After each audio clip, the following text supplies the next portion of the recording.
Mark's going to cue the budget presentation up. So it's my pleasure to come before you all this evening and present the City Manager's recommended budget for fiscal year 15-16. Of course, state law requires that the City Manager recommend a budget and the City Council approve an annual budget.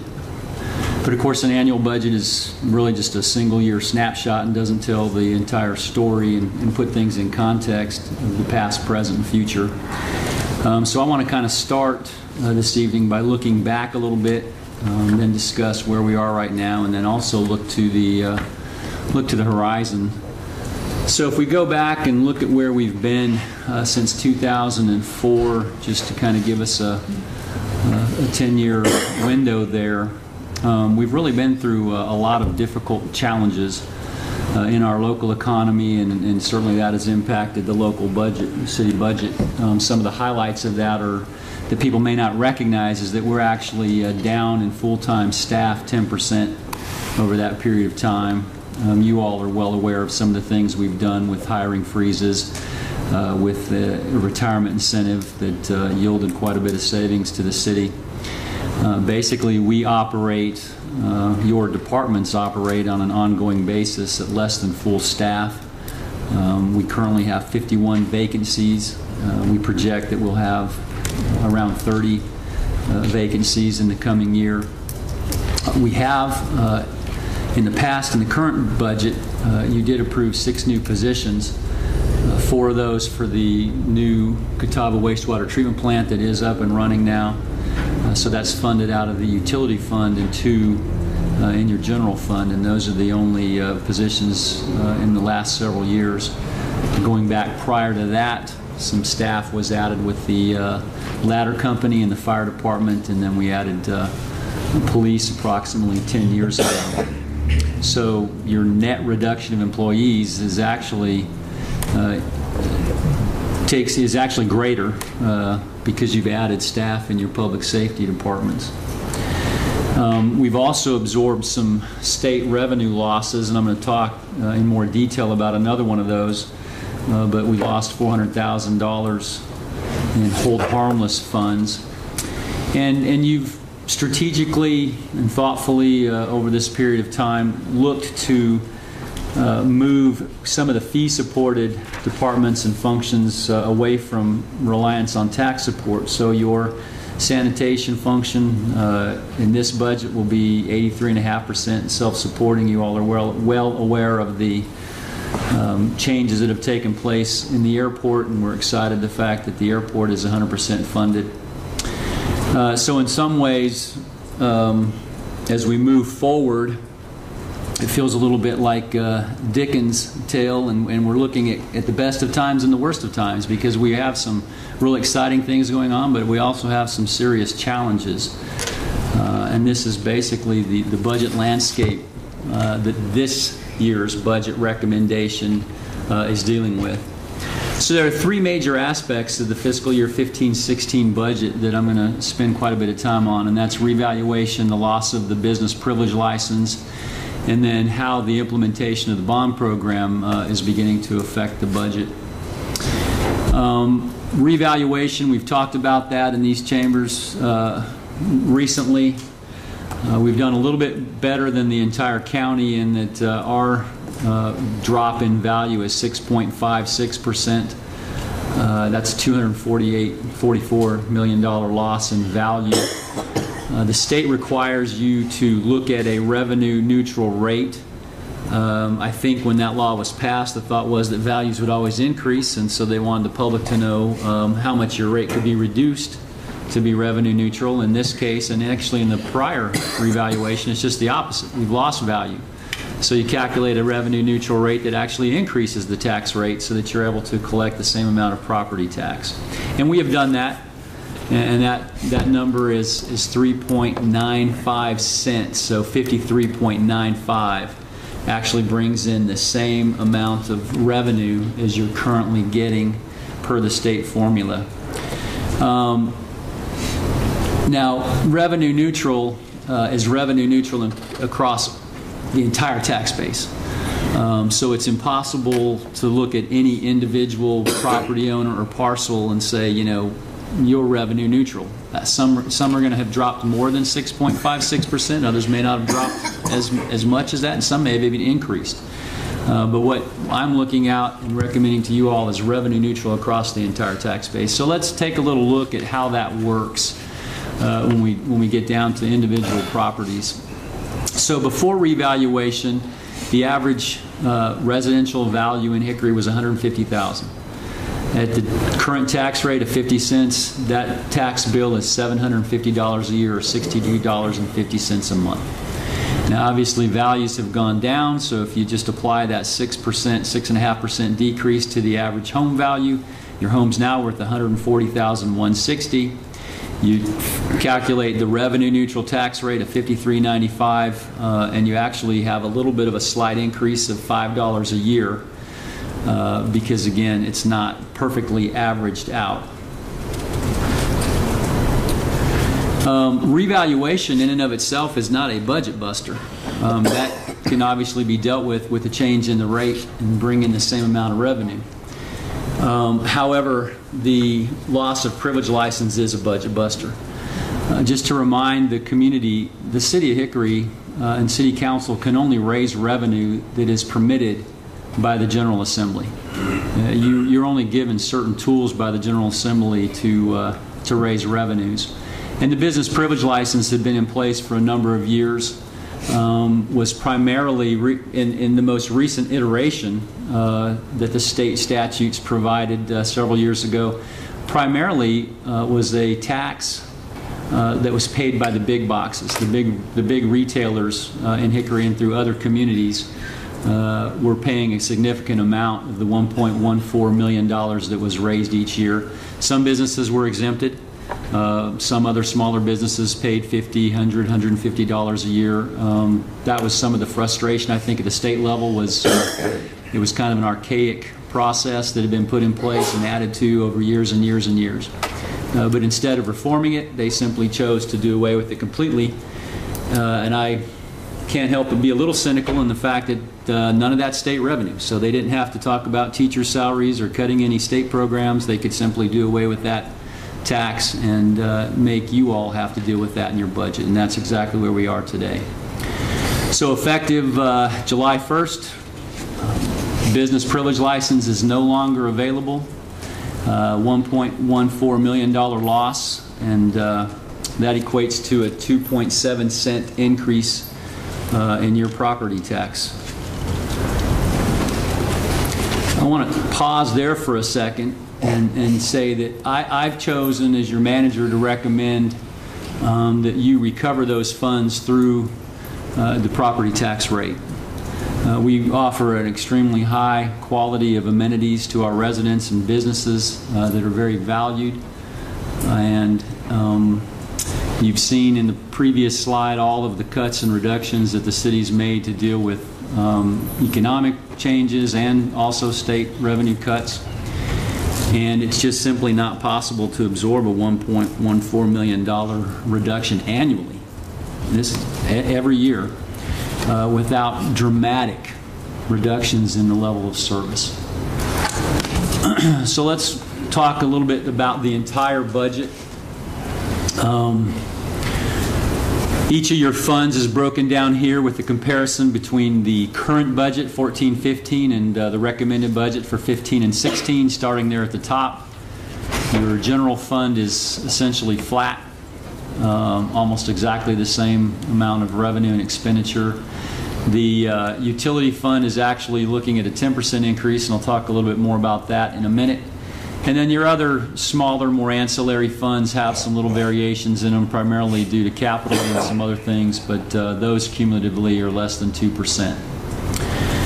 Your internal service funds are showing quite a bit of an increase, and that's driven by your capital reserve fund. And just again, public accounting requires us to basically double count some of these things. All of these things down here are actually funded from these operating funds up here. So in some ways it's just moving money into different accounts and different funds for the way you have to account for them. So basically of the 6.1% increase that we're showing down here in the total budget, it's really the double counting of your utility projects, which we've got, and I'll talk about them in a little more detail. You've got $5.5 million in projects that are both funded up here, and then the money's transferred and put in your capital reserve fund, where we'll actually enter into agreements to build these projects and purchase a generator. Any questions, comments so far? Okay, so if we want to just kind of do the highlights and an overview, we've mentioned revaluation, so a penny on the tax rate has dropped from 460 to 428. We feel really good about sales tax. That's relatively strong. We continue to have a sound contingency of $650,000. I'm not recommending any new positions. I am recommending that we stay consistent with our pay for performance plan with 2% and 3% increases to our coworkers based on their annual evaluation. And consistent with your long-standing council policy, we are increasing the various fees throughout the city by 0.8%, which is consistent with the 2014 CPI.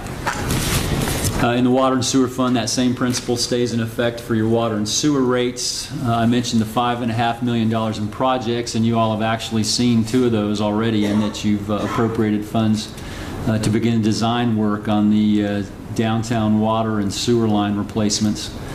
And then we've also got scheduled a generator replacement at the water plant, which will run, we're anticipating $3 million. In your solid waste fund, I mentioned the moving to being self-supporting, and of course we're implementing the single stream recycling, which I think our residents are excited about. That will enable us to significantly increase the volume and the types of materials that are recycled and not landfilled. And I'm recommending that we continue to move again in this self-supporting mode and actually increase the monthly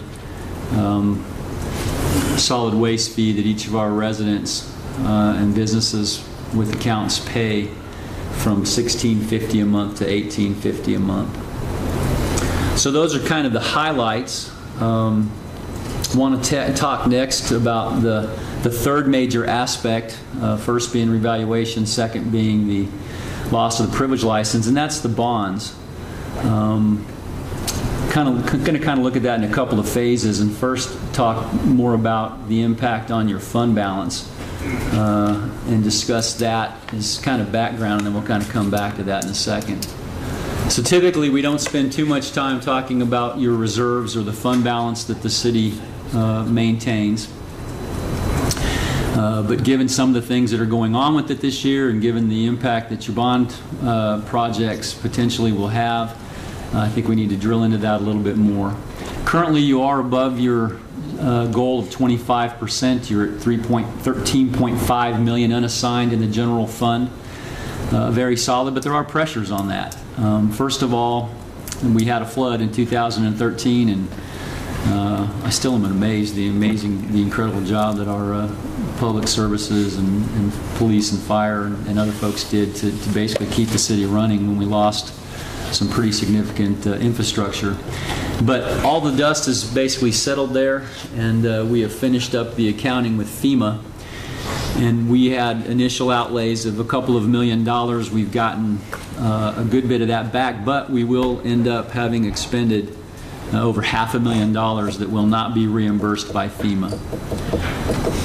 Secondly, in last year's budget, the current year's budget, you chose to appropriate, or basically to double your paving budget to take $450,000 out of your reserves. So that is in the current budget and continues to be in the 15-16 budget. But again, it's an ongoing expenditure that you're paying for out of your reserves. Here's where we start talking about the bond projects a little bit. We've entered into a contract with Freese & Nichols to do pre-engineering work and some cost estimates and other work to start teeing things up for your bond projects. And of course that had to come out of your fund balance because we don't have the bond funds yet. And then we had a kind of an odd situation with our auditors. You all entered into an agreement with CVYSA 2 years ago to put the lights out at the soccer complex. And so we went ahead and booked the donation that CVYSA will make to the city of $125,000. But per the agreement, they don't need to make that. They won't make that donation to us until 2 more years. And so the auditors have basically said you can't hold that out there as a receivable. You've got to let that go, and then when the money comes in, you can account for it. But basically that's going to then have to come out of fund balance because it was a revenue that you're not going to get. So all of these cumulative give us some pause for concern in that we believe that this may be the first year that there will be pressure on that 25% goal. And it is possible that you'll dip below that. I want to express gratitude to your department heads. Just within the last couple of weeks, I sent them an email and asked them to be even more mindful of their spending as we close out this fiscal year. You all know they do a great job of turning back money and making good decisions throughout the year. I just asked them to be even more mindful of that. They're familiar with all of this. And so we'll see how that turns out. But just looking into next year, again, there's going to be some pressure there on your reserves.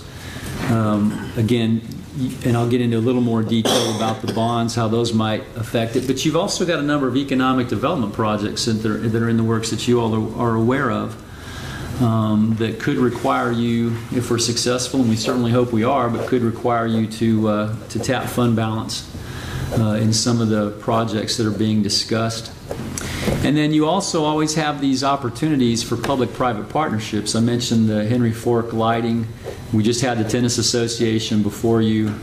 In some ways, you might look at the Outward Bound donation as something like that, where we've got good partners that come forward and say, hey, if you'll match us, we'll be willing to make a donation to the city. And every time you do in those, and they're great deals because you're leveraging your money, but that is coming out of your reserves. And we don't really know sometimes when those things are percolating out there in the community to come to you. So again, just items that you got to take into consideration as you think about your fund balance. So next I want to just, let's do a summary of the property tax picture. I'm recommending a 56.65 cent tax rate. The current rate is 50 cents. Revenue neutral adds almost 4 cents, and then replacing the privilege license is 2.7 cents. So your total tax rate goes to 56.65. And I want to remind you all that this is the first time in 20 years that you would consider a budget, or you might adopt a budget that has a tax rate increase. So let's go back to this slide a little bit. We talked about what the average homeowner is paying currently, $750 a year, $62.50 a month. We've already done the math on what revaluation looks like and how that changes their formula. Takes them to $755 a year, or $63.66. Again, the new value after revaluation on average, $140,000 home. Tax rate of 56.65 takes their bill to $794 a year, or $66.17 a month. So when we put it all together, $66.17 is what I would recommend at the tax rate. They're currently paying $62.50, so a $3.67 a month increase in their tax bill, and then the $2 solid waste increase. So basically this budget on the average home in Hickory would increase their monthly commitment to the city to $5.67. Any questions, comments, things I need to cover at this point? Is the county proposing to raise their property tax too? I just saw an email that was sent out by the county manager to the employees that says revenue neutral and 1 penny above that. So I guess you could say they're netting a 1 penny, or the city manager's recommending a 1 penny increase above revenue neutral. But they're not losing any privilege license. They're not. No, they actually have other things that they want to fund with that. I didn't actually get into that part of it. I just looked right quick to see what the tax rate was. Can we talk a little bit about that sort of that fund balance and So, of course, the contract with Freeze Nichols has been appropriated, and that's a big number. So that's out of this year's fiscal budget. Correct. Okay, so that's not in the rollover budget. Do you believe that hitting below 25% could happen? Well, I mean, it's a moving thing. I recognize that. So, sort of, when's it going to bottom out? I mean, Well, we'll that's the wrong know word. we'll know definitively the end of July. I mean, when we finished all of our financial statements and the auditors have looked at everything and said, "Yep, y'all got it right," we'll know. Okay, so we'll know that our fund balance is at that 25% reserve. Yep. Or not. Or not. That's Or right. not. But we're not appropriating any fund balance to next year's budget. No, you are. Okay. But you're appropriating a level that is closer to what we have done in the past, which was break even. Does that make sense? Yeah. Okay. But that includes taking care of the privilege license. I mean, that includes the tax rate that I've recommended. But my caveat to that is, so I'm recommending appropriating fund balance of about 1.4 million, which is closer to what we've done in the past. So, I have a higher level of expectation that over collecting revenues and under expending will cover that. Okay. But what you have not considered, and I can't consider yet, is any of these contracts that will come in to do design and engineering work on your bond projects. That's this piece that concerns me is, okay, and I've actually got a whole other slide to talk a little bit about thinking through that, so maybe I'll just stop there. But that's the piece that's the unknown. And maybe I should just skip to that slide. You want to do that? Continue that conversation? Well, I have one more question as Okay, it relates sure. to the budget. When does the merit pay? When the employee evaluations and merit pay increases, are they done at the beginning of the fiscal year? No, they're done in October.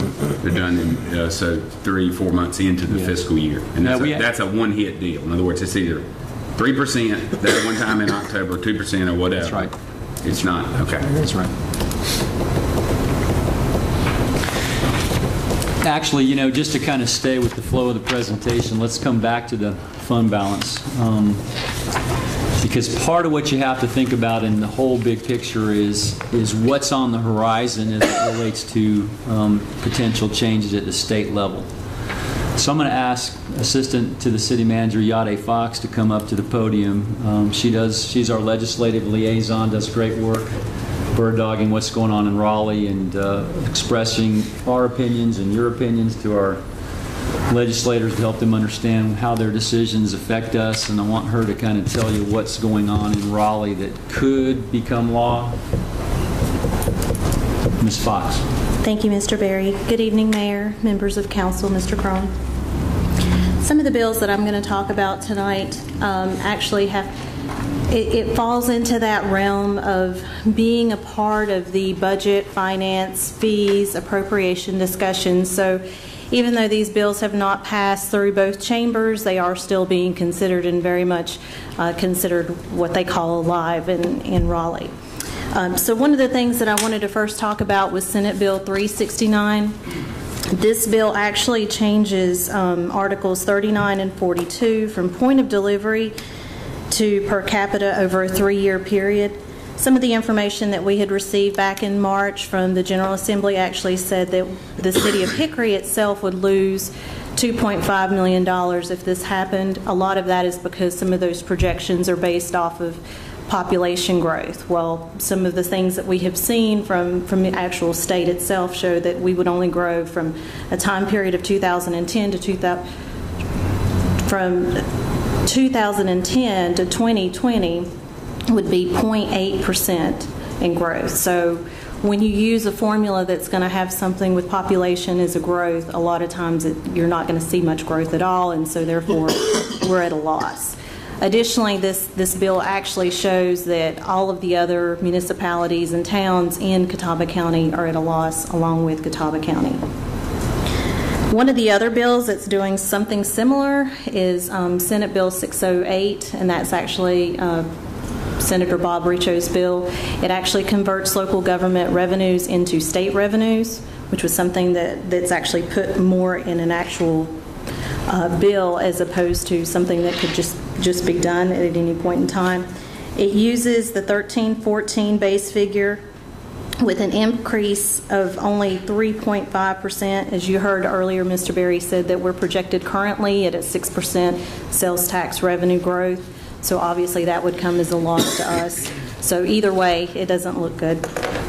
So those are some of the factors that are out there with the sales tax redistribution. One thing I would like to say is that we have heard that a lot of the Senate leadership is having some discussions. They're trying to soften the blow and to stretch it out a little bit more to where it's not such a dramatic impact on a lot of the local governments.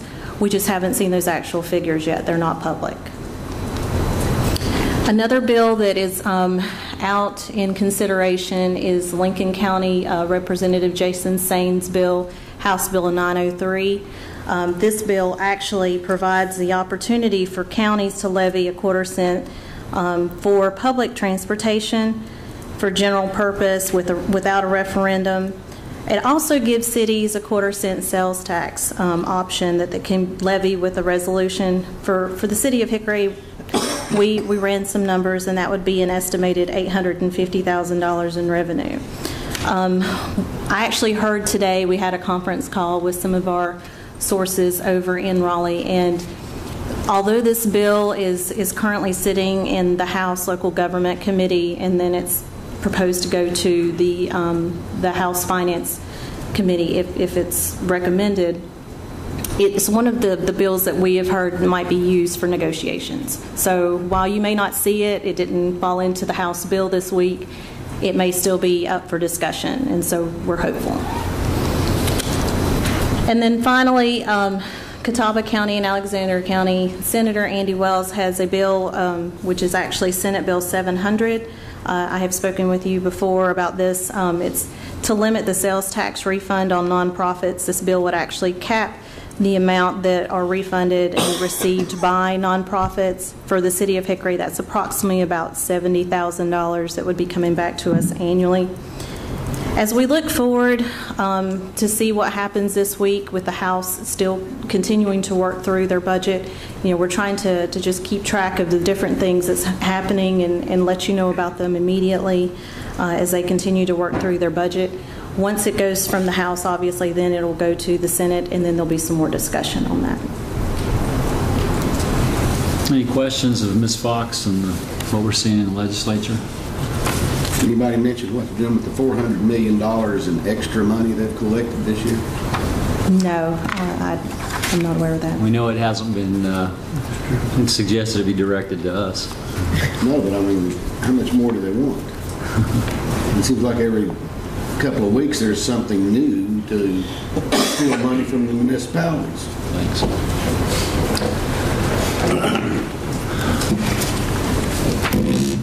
So, from where I sit, kind of looking at this broad brush, I think there's definitely a move afoot in Raleigh to procure sales tax more to the state budget and less to the local budgets. I think that's some of the models they've seen in some of the other states they've talked to.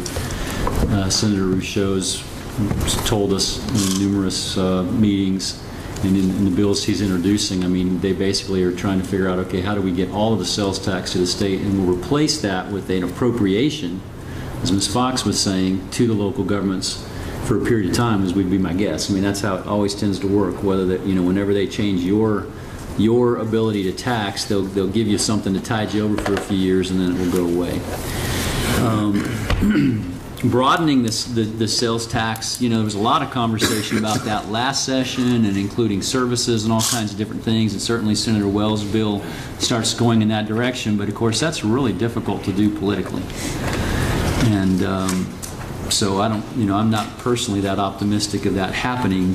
So my reading of the tea leaves is, given what's going on in Raleigh right now, is there's just going to be more and more sense of reliance on the property tax for local governments.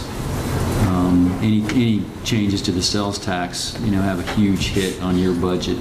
That's our second most important revenue. So that's kind of our understanding of what's going on there. Okay, so next, to kind of go back and drill down a little more in Mr. Lell's comments and discussion there about the bonds and how it affects fund balance. So the schedule we're on right now with Freese and Nichols is to have the pre-engineering work done in September. The project and program parameters, that's kind of engineering speak, if you will, for how big can these projects be and how much can you spend on each one of them in broad terms, you know, some budget numbers for them done by January. So certainly by January of 2016, you will have some of your committees, I think, ready to come to you and say, hey, we want to hire some architects and engineers to start designing these things after you all approve the scope and basically say, okay, we're comfortable with X million dollars going on each one of these different projects. Again, from a technical standpoint, you can't go to the local government commission and actually borrow money until you have bids in hand, and of course you can't get bids until you've done the design work, right? So you're going to be in a situation, and design is a significant cost of these projects. It will be. Design and engineering will be a significant part of that. So you are looking potentially toward the end of this coming fiscal year of being in a position to say, okay, we need to award some contracts to keep these projects going forward.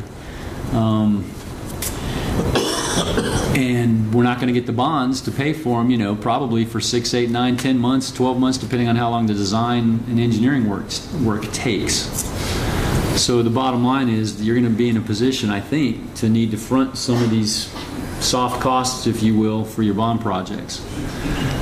And that's where the whole conversation about how much fund balance, you know, you're in a great position, but I mentioned the things that are putting pressure on that. How much will you really need?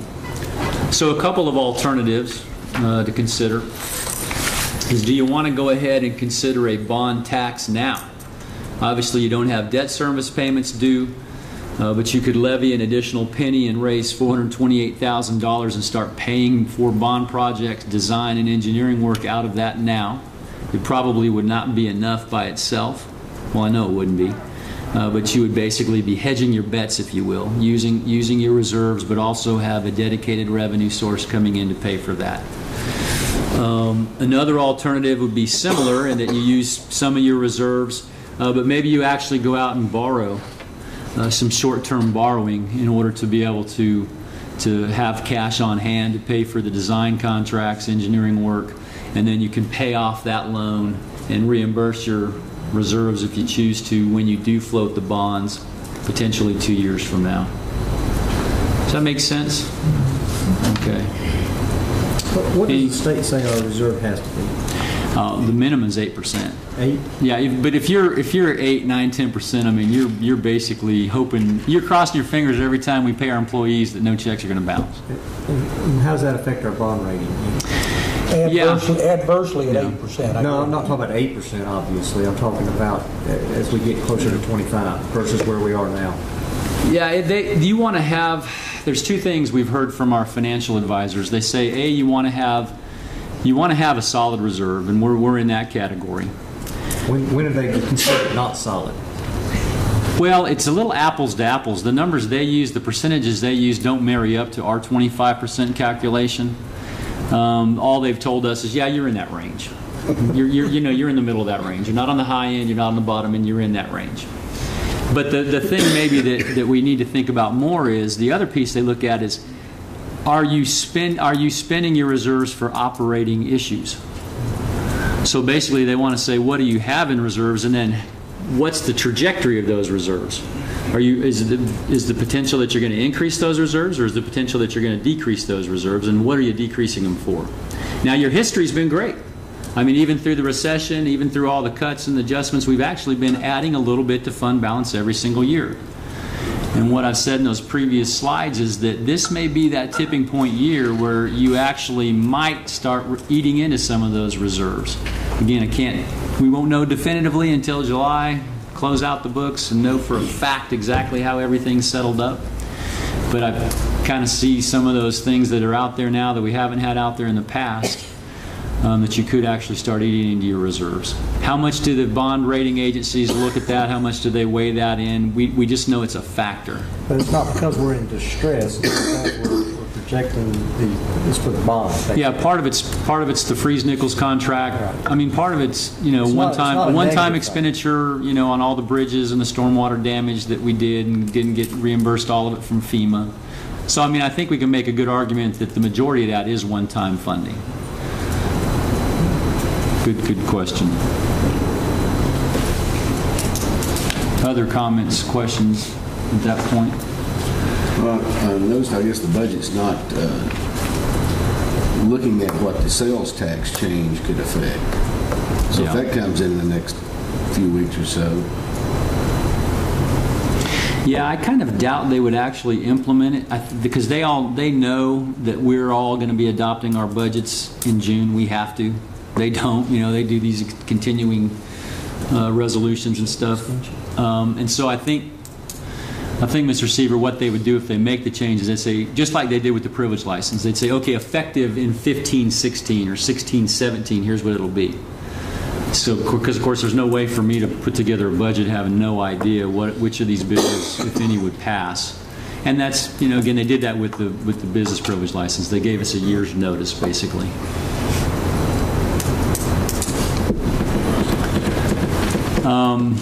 So just kind of concluding the presentation, the recommended budget is available on the web. Of course, this presentation in video form will also be available. You have an email from the city clerk with a link to download it to your iPad, asking you to consider calling for your public hearing on June 2nd to get public input. And want to express just, you know, serious gratitude, heartfelt gratitude to Karen Hurley and Melissa Miller. They have been burning the candle at both ends, helping me put this budget together, and they've done all the heavy lifting. I'm the guy that sits there and keeps asking them questions and driving them crazy. But we've had some ups and downs with our computer system and just little things that always happen when you're under stress, and they've just been wonderful to hold it all together and keep us moving forward on the budget. And I don't mean to cut off discussion, Well, certainly. we've got to have it approved by June 30th. Correct. And we have a meeting June 2nd and June 16th. 16th our fallback position if something were to fall through the roof on the 2nd.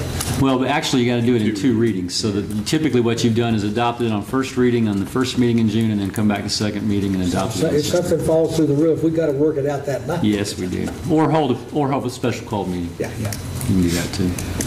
But we can't approve it until we have the public hearing. So Well, that's right. yeah, we Yeah, can't no. have the public We gotta hearing until we have call the for it. So you know how it goes.